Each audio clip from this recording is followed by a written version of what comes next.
Nathan Zegura here at a joyous Cleveland Browns Stadium where the Browns have defeated the Pittsburgh Steelers 13-10 on a last-second field goal by Dustin Hopkins. That's becoming the norm for this team, but this was a huge one. The Browns go to 7-3 now, a sole possession of second place in the AFC North and just a half game behind the Baltimore Ravens, who have not yet had their bye. They're at 8-3, the Browns at 7-3. And this was a special day, pre-game festivities, the return of Nick Chubb to Cleveland Browns Stadium for the first time since week 1, because we lost in week 2 at Pittsburgh.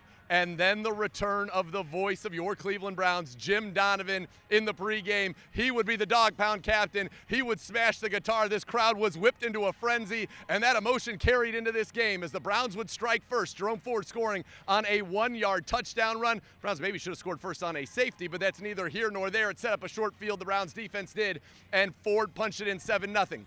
On the last drive of the first half, the Browns would add a field goal by Dustin Hopkins. It would be 10-0 going into the half.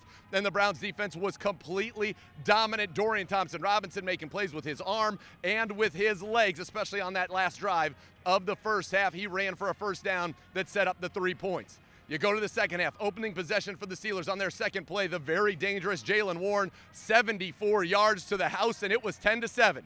Now, all of a sudden, things got a little tense here in Cleveland Browns Stadium. The Browns, though, they would be battling, but couldn't get anything going on offense. Just over 20 yards offense in the third quarter.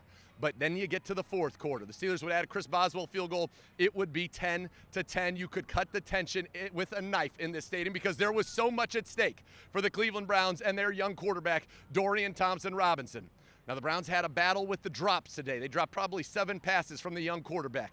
But the defense, they continued to come through. They stopped the Steelers on a short field just outside of 2 minutes. And then when the Steelers got the ball back with about 1 minute and 40 seconds, they forced them to go 3 and out, giving the Browns the ball back with 2 timeouts and about 60 yards to go for field goal range for Dustin Hopkins.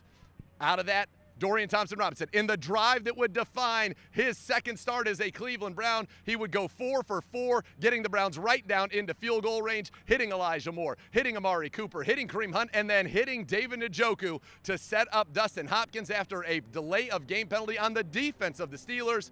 It would be just inside of 40 yards, and D-Hop hit it right down the middle, as he always does, and this place erupted. An emotional return for Nick Chubb.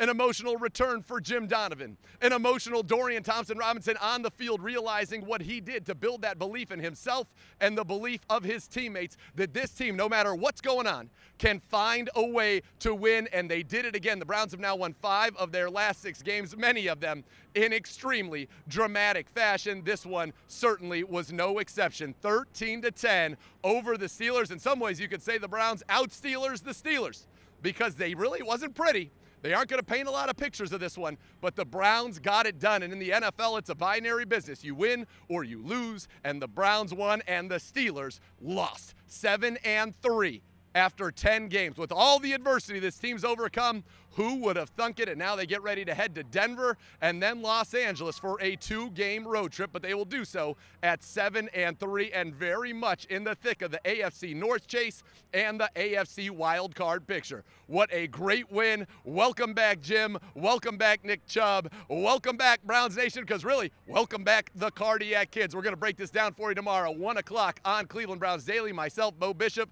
and the Hoff. Dominant defense, 2 more sacks for Myles Garrett, and just enough offense, and more importantly, clutch meter. This team has it in spades. 13-10. Your Browns are winners. Enjoy it. Victory Sunday, Victory Monday. Have fun, Cleveland. You deserve it.